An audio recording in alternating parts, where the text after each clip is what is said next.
Thank you, Mr. Chairman, and thank you to our witnesses for being here today. Yet again, our Republican colleagues are pushing baseless allegations of antitrust violations at the expense of American consumers. Today's hearing alleges collusion between the two largest proxy advisors, consulting firms that provide analysis and recommendations to institutional investors, such as pension funds and employee benefit plans, on how to vote their shares at company shareholder meetings. The Republicans' theory that these two companies, Institutional Shareholder Services, or ISS, and Glass Lewis, work together to push ideological goals over financial reform. They allege that these proxy advisors advance socially liberal policies at the expense of their investors, their customers' return on investment, and their own businesses. But like so many of the flawed antitrust theories the Republicans have brought before this committee, it simply does not hold water. Proxy advisors are a vital tool for investors. While deep-pocketed companies or clients can do assessments of proxy materials in-house, retail investors and mutual funds rely on expert independent advice from large proxy firms like ISS and Glass Lewis.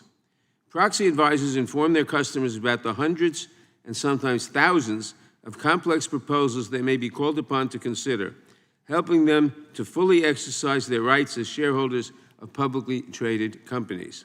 They do this by providing independent assessments of company proxy materials and shareholder proposals.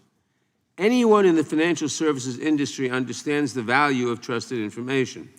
Customers pay ISS and Glass Lewis, and sometimes both companies, or even a third service, for independent assessments of company proxy materials and shareholder proposals. To be clear, no one is forcing these customers to pay for their services, and no investor is bound by the subscription to ISS or Glass Lewis to follow their recommendations. The fact that companies generally do follow their advice is a reflection of the hard work proxy advisors do to ensure that their recommendations are in line with the goals and values of their clients. They do not leverage their market power over their clients' independent determinations. If their customers do not like their information or their advice, they can stop subscribing to ISS or Glass Lewis at any time. And we should remember that it is the investor, not the proxy advisor, that casts the ultimate vote at shareholder meetings. Proxy advisors can be particularly beneficial to pension funds by allowing them to maximize returns for their beneficiaries by reallocating resources that would otherwise go to analyzing the vast quantity of shareholder proposals they face. Take New York, for example.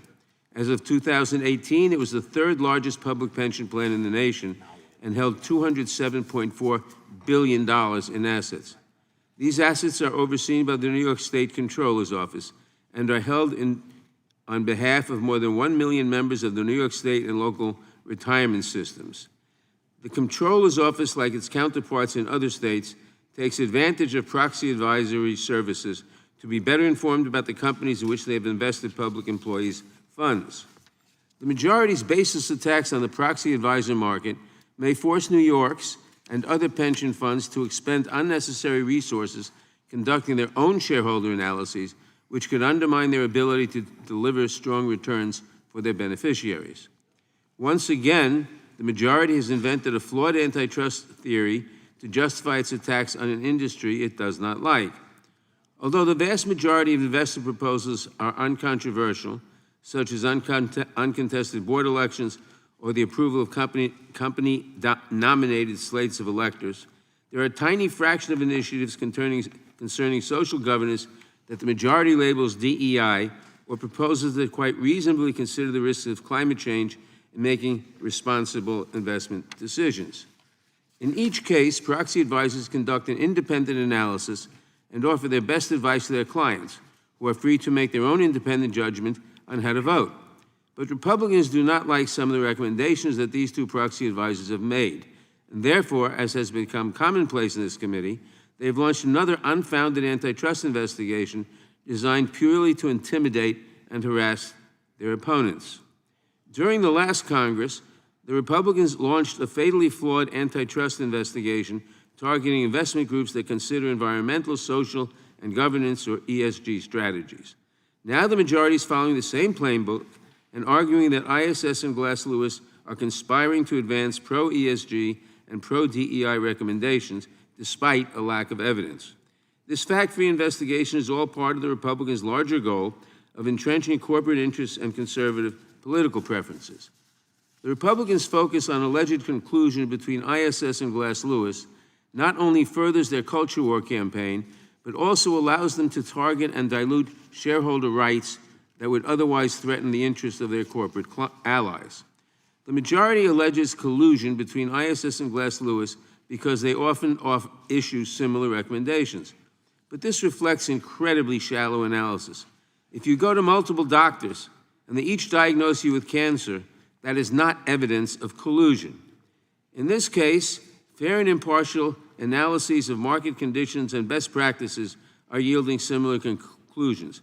There is nothing nefarious about this. Proxy advisory firms empower shareholders to exercise their own judgment and expertise. The market is working as it should, yet Republicans are trying to meddle in it for political purposes. I urge my colleagues to end this fishing expedition and to focus on the real issues our constituents face. I look forward to hearing from the witnesses, and I yield back.